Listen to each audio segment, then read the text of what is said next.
J'ai voulu vous présenter les étapes à suivre lorsqu'on travaille dans Publipostage sous Word. Après avoir suivi les cours, je vous donne la synthèse. La première chose à faire lorsque vous travaillez dans Publipostage Word, sous Word bien sûr, première chose, première étape, il faut créer les documents de base. Les documents de base. Par exemple, invitation. Deuxième chose ou deuxième étape, deuxième grande étape, il faut créer la base de données en utilisant Publipostage. Troisième étape, il faut fusionner les documents de base et la base de données Publipostage. C'est ce que vous allez faire, c'est ce qu'il faut toujours faire. Alors,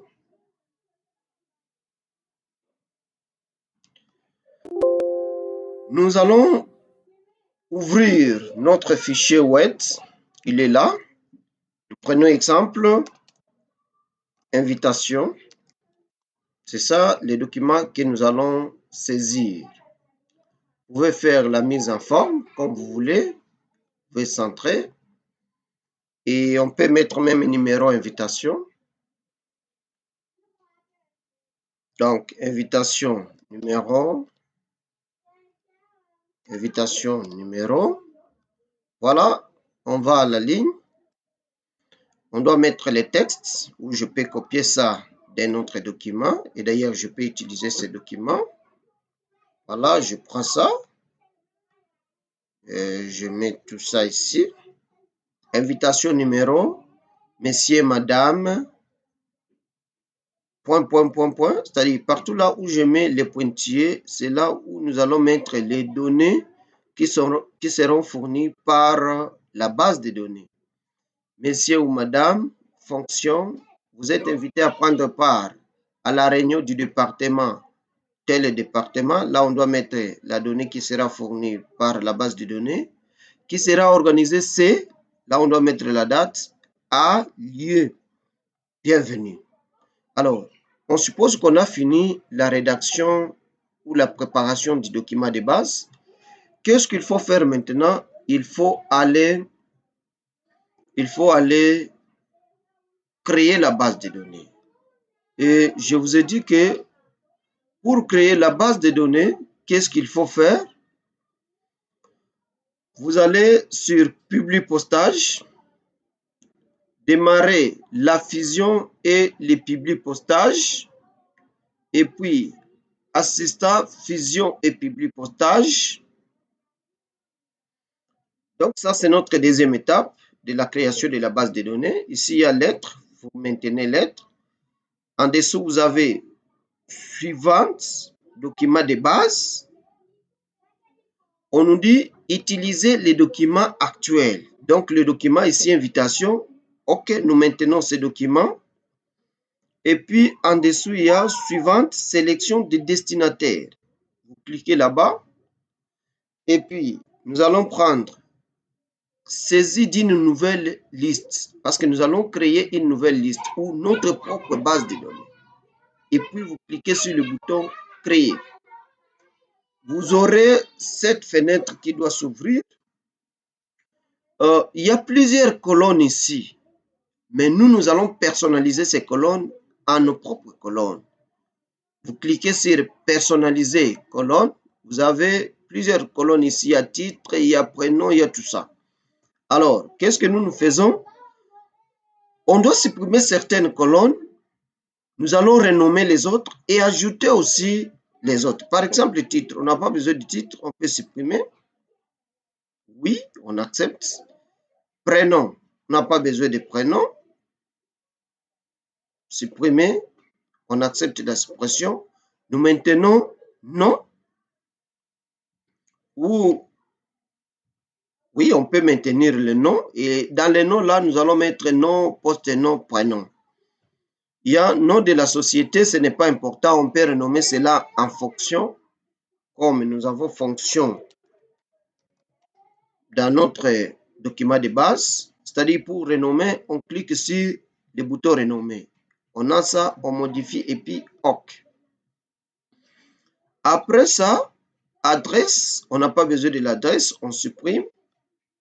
Adresse ligne D, on supprime. Ville, ville ne nous intéresse pas trop, on supprime. Mais nous avons besoin du département, on peut laisser département. Laissons département. Nous aurons besoin aussi de la date. On peut renommer code en date. Date, OK. Lieu, pays, on peut changer cela en lieu, là où la réunion sera tenue. OK. Voilà, je crois que c'est tout ce qu'on devrait changer. Alors, on peut supprimer tout ça. Mais aussi, il y a les numéros. Les numéros, renommer téléphone en numéro. Numéro d'ordre. C'est ça les numéros qu'on doit affecter même au numéro de l'invitation. Alors, on supprime ça. On supprime ça aussi. Voilà. Après ça, nous cliquons sur OK. Et on peut vérifier si on a bien fait. Oui. OK. Nom, fonction, département, lieu et date et numéro, ça suffit. Voilà, nous avons déjà notre base, nos variables. On peut maintenant taper les données. Non, je peux prendre par exemple Ayuba, Aloueba Job, fonction enseignant,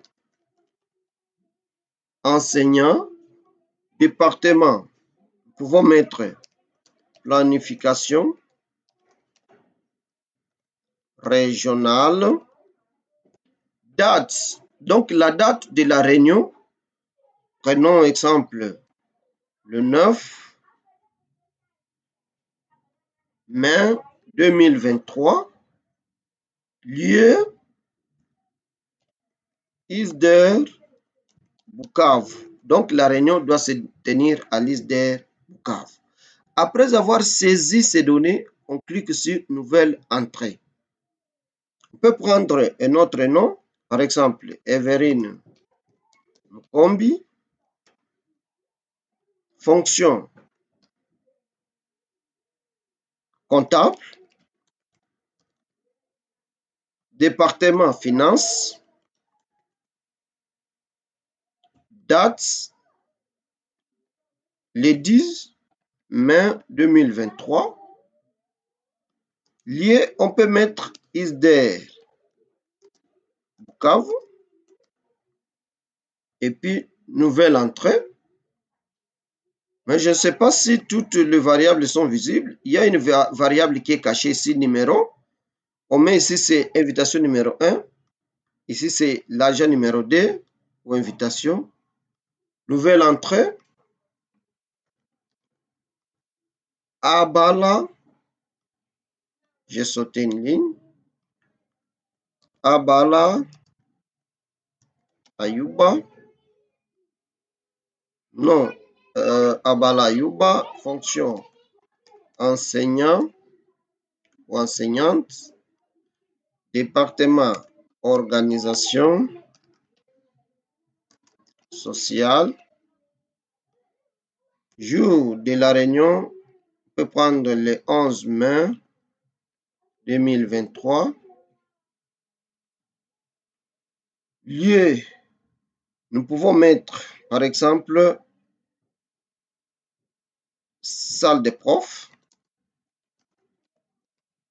pour ne pas avoir les mêmes données. Numéro 3. Alors, on peut prendre Chantal, Aloueba, ce sont des exemples. Fonction, chef de département. Et là, on met le département, par exemple, administration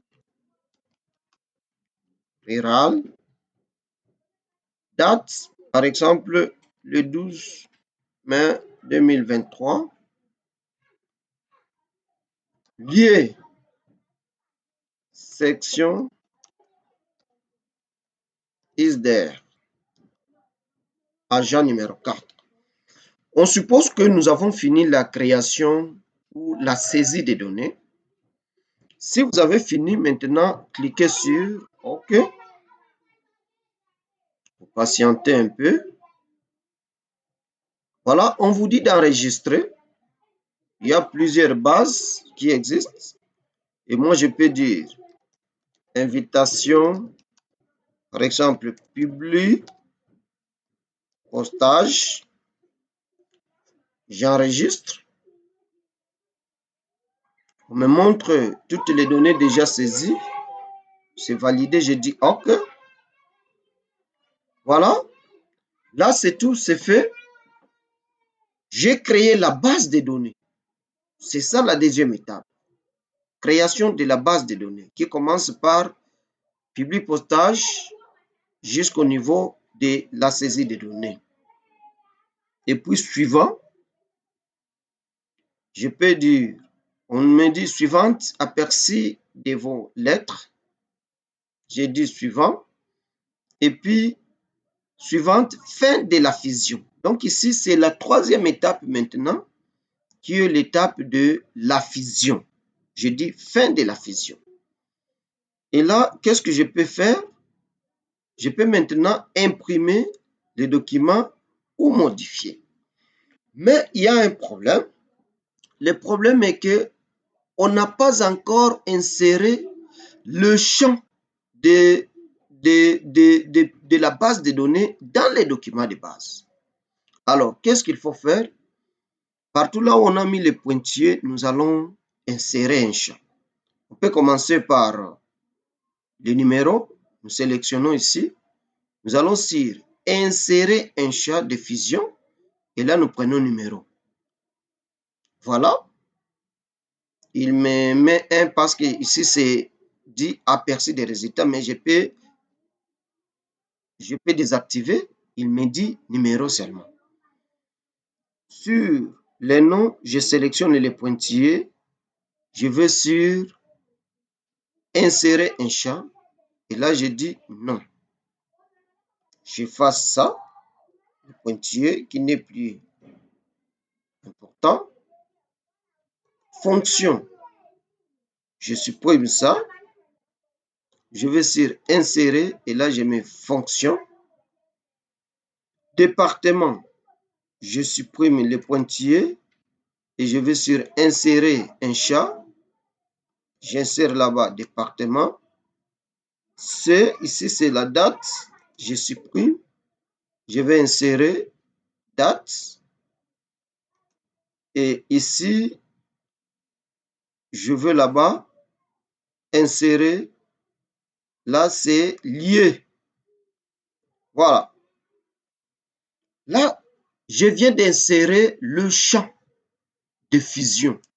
C'est-à-dire, ça, c'est l'étape très capitale qui combine ou qui fusionne les documents de base et quoi? Et votre base de données. Maintenant, à ce niveau, je peux venir sur modifier les lettres individuelles. On me dit tout enregistrement en cours ou... Donc là, je dois déterminer ce que je vais modifier. Moi, je peux dire tout. Je sélectionne tout et puis OK. Voilà, je patiente. Je vois les invitations. Je vois ici, Monsieur, Madame Ayouba Aloueba Job, fonction enseignant. Vous êtes invité à prendre part à la réunion du département planification régionale qui sera organisée ce 9 mai 2023 à l'ISDER Bukavu. Bienvenue. Alors, si je descends à la deuxième page, ici, j'ai l'invitation numéro D. Et les données sont là, Madame et Monsieur, Madame Verine Mukombi, fonction comptable, c'est de suite. Je vais à l'invitation numéro 3. Je peux descendre à l'invitation numéro 4. Monsieur et Madame Chantal Aloueba, fonction chef du département, vous êtes invité à prendre part à la réunion du département administration rurale qui sera organisé ce 12 mai 2023 à la section ISDER. Voilà. Donc, vous allez remarquer que un seul document qu'on a conçu, le document de base, mais en fusionnant le document de base avec la base de données qu'on a créée dans Public Postage, nous venons de produire plusieurs documents différents. Et c'est ce qu'il faut toujours faire. C'est une technique importante qui peut facilement vous aider. Même si on avait 1000 invités, on devrait avoir automatiquement 1000 invitations. Alors, brièvement, qu'est-ce que je voulais dire? Pour produire ou pour utiliser les publics postages, on doit recourir ou on doit parcourir 3 étapes principales. Première étape, c'est la création des documents de base en saisissant les données dans Word. Deuxième étape, c'est en créant la base de données. Donc, deuxième étape, création de la base de données en public postage. Et là, nous avons fait quoi? Vous allez sur public postage, assistant public postage pas à pas. Et on a un volet qui s'affiche. Il y a un jeu de suivant, jusqu'à ce qu'on doit créer la base de données, en modifier les colonnes, autre chose. Et après ça, on doit saisir les données dans la base de données après l'avoir enregistré. Et à la fin maintenant, troisième étape, c'est l'étape de fusion. L'étape de fusion, normalement, commence par l'ajout ou l'insertion des champs de la base de données dans les documents de base. Et après ça, on doit cliquer sur modifier ou sur imprimer. Automatiquement, on doit imprimer tous les documents sans toutefois perdre le temps. Et comment imprimer? J'ai premièrement utilisé modifier. Je peux aussi utiliser imprimer. Je clique sur imprimer et je dis tout. Voilà. Je clique là-bas. Je peux chercher l'imprimante. Je prends l'imprimante Microsoft Print to PDF pour que ça puisse m'imprimer un fichier PDF. Je sélectionne ça et puis je dis OK. Je peux patienter. Il me dit d'imprimer ou d'enregistrer. Voilà, invitation. Je dis enregistrer. Je patiente. Il est en train d'imprimer. Voilà, il est en train d'imprimer les documents.